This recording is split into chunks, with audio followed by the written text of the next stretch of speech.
नवी मुंबई विमानतळ नामांतराचा वाद पुन्हा पेटलाय। विमान उद्घाटन होण्याआधी मुख्यमंत्री फडणवीसांनी स्वर्गीय दिवा पाटील यांच्या नावाला हिरवा कंदील दिला होता, मात्र अद्याप कोणताही प्रस्ताव समोर आला नसल्यानं आता स्थानिक भूमिपुत्र आक्रमक झालेत। मुख्यमंत्री फडणवीसांची ते भेट घेणार आहेत।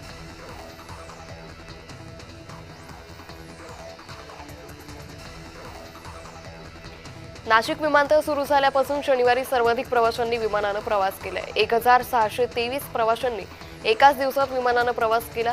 सध्या नाशिकहून दिल्ली, अहमदाबाद, बंगळुरू, गोवा, हैदराबादसह इतर काही शहरांसाठी विमान प्रवास सुरू आहे।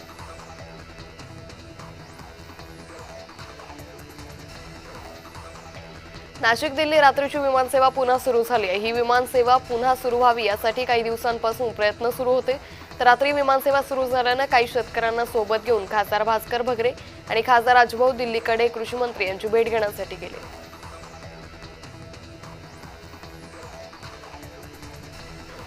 नागपूरच्या लक्ष्मीनगर येथील रिलायन्स मॉलमध्ये आग लागल्याप्रकरणी 18 जणांविरुद्ध गुन्हा दाखल करण्यात आलाय। या इमारत लीजवर देणारे व्यक्ती, रिलायन्स मॉलचे अधिकारी अशा 18 जणांविरुद्ध बजाजनगर पोलिसांनी गुन्हा दाखल केलाय। यात अजून आरोपींची संख्या वाढण्याची शक्यता आहे।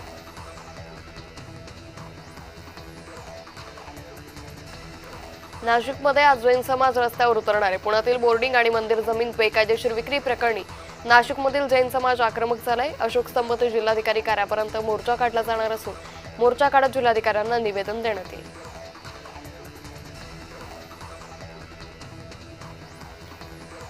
नाशिकच्या मध्यवर्ती कारागृहात एका कैद्यानं गळफास घेऊन आत्महत्या केली। आत्महत्येचं कारण मात्र अद्यापही अस्पष्ट असून एका बलात्कार प्रकरणात हा कैदी नाशिकच्या मध्यवर्ती कारागृहात गेल्या काही महिन्यांपासून होता।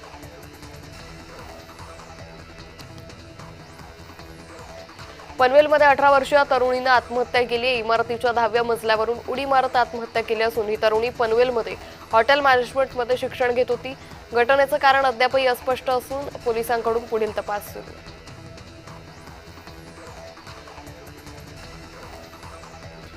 मुंबई पोलीस युनिट 6 ने नालासोपाराच्या पेल्हारमधील रशीद कंपाऊंडमध्ये ड्रग्ज बनवणाऱ्या कंपनीवर छापेमारी झाली। तब्बल 24 तासांपासून ही कारवाई सुरू आहे। या कारवाईत अंदाजे 7 किलो ड्रग्ज ताब्यात घेण्यात आले।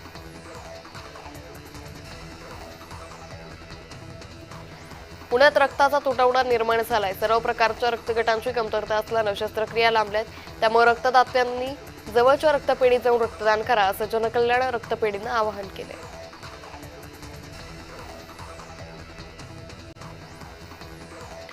दिलीप प्रभावळकरांची प्रमुख भूमिका असलेला दशावतार हा चित्रपट केरळमध्ये देखील रिलीज करण्यात येणार आहे। यासाठी 21 नोव्हेंबर ही तारीख निश्चित करण्यात आली।